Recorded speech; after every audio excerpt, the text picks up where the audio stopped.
My favorite example of black mob violence in Iowa happened at the Iowa St. Jude Sweet Corn Festival in Cedar Rapids. You've heard of that, right? You know that now that the Sweet Corn Festival is a center of black mob violence in Cedar Rapids, Iowa. Yeah, it happens in Iowa too. In this case, we had 70 to 100 black people rampaging through the Sweet Corn Festival, the St. Jude Sweet Corn Festival, attacking fairgoers, attacking cops, punching them in the face. And when they had one cop on the ground, they started kicking him. That's Iowa. Why don't we move over to Des Moines for something more recent?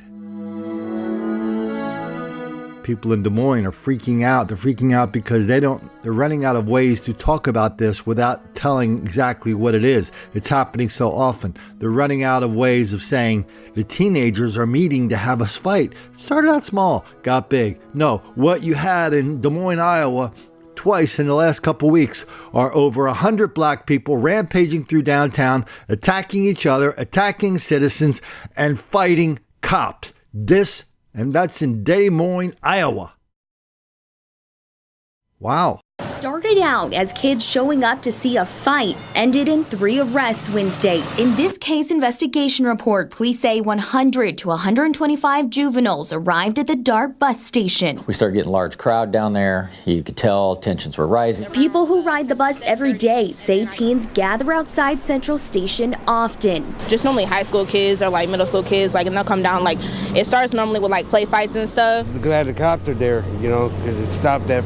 Because if they weren't, they'd still be fighting down there. Police tried to control the situation and most students listened, but not all, leading to what you see here.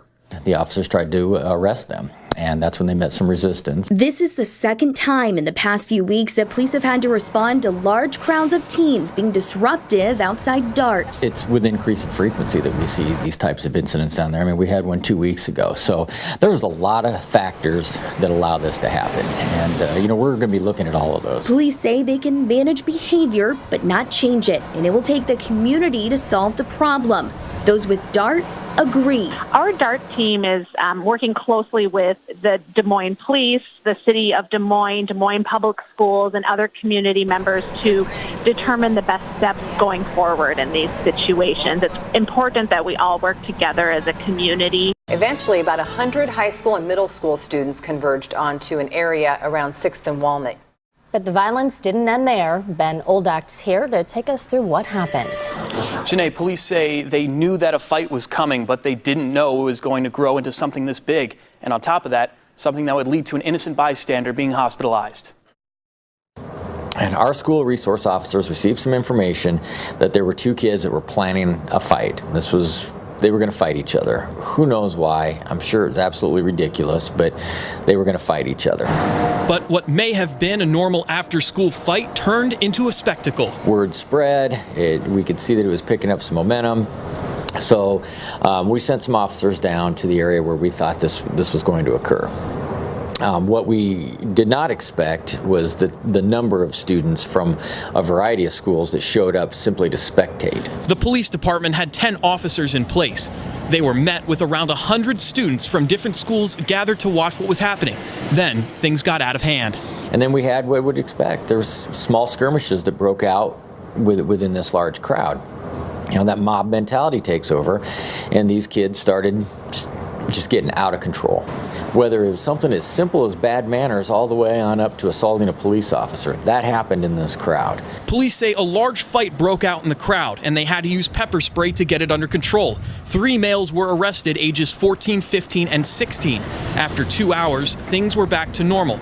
But the story doesn't end there. What happened later was several of these kids got on a bus and left the area. Some of the teenagers got off those buses here at the McDonald's on University, where police say they began to fight again and eventually turned their aggression to a passerby, leaving him with injuries so severe he had to stay at Mercy Hospital overnight. According to the police report, that man was 55-year-old Dan Opre. And they caused pretty serious injuries to him. It looks like he might have some facial fractures and a gash on his head.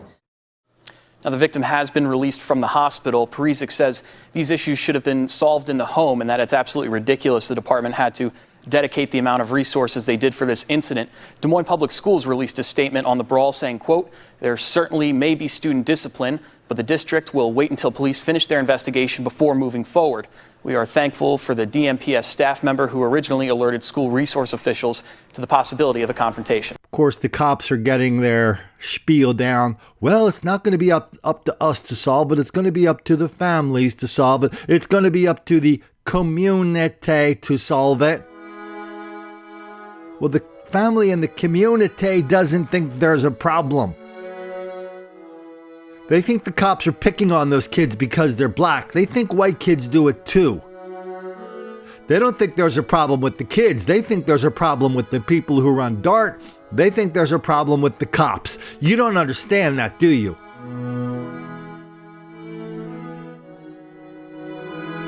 Well, the less you understand it, the more ridiculous you sound as you say it. Because Des Moines, you have a full-fledged problem with black mob violence, however you want to describe it, however you want to be in ignorance, denial, and deceit about it. You're not going to tell us anything new, Iowa. You're not going to pull any cards out of your sleeve of denial, deceit, and delusion that we haven't seen before. Every cop in Iowa remembers the most important lesson from Beat Whitey night at the Iowa State Fair. Does anybody remember that? A couple of years ago, we talked about it a lot, and Don't Make the Black Kids Angry and White Girl Bleed a lot. Large group of black people at the Iowa State Fair in Des Moines, rioting in the fair, out of the fair, beating up patrons in the fair, out of the fair, on the way to the fair, leaving the fair, in the parking lot. Cop did a police report saying the kids were screaming it was Beat Whitey night. They attacked cops too. So they went to the police spokeswoman, Lori Loverato, and they said, "Lori, what's up? Are there a bunch of black people attacking white people? Or why is that happening in Des Moines? That doesn't happen in Des Moines, Lori Loverato." She said, "Yeah, it was a bunch of black people. We're trying to figure out what's going on." She got fired the next day for that. Every cop and every public official in Iowa got the message. When the fellas start rioting in Iowa, in Des Moines, or in Cedar Rapids, just shut up about it, or that same thing will happen to you. The community has to solve this problem with better parenting. Why don't you just come out and say it, Iowa, what the best solution to this problem is? The riots were caused because we did something to make the black kids angry.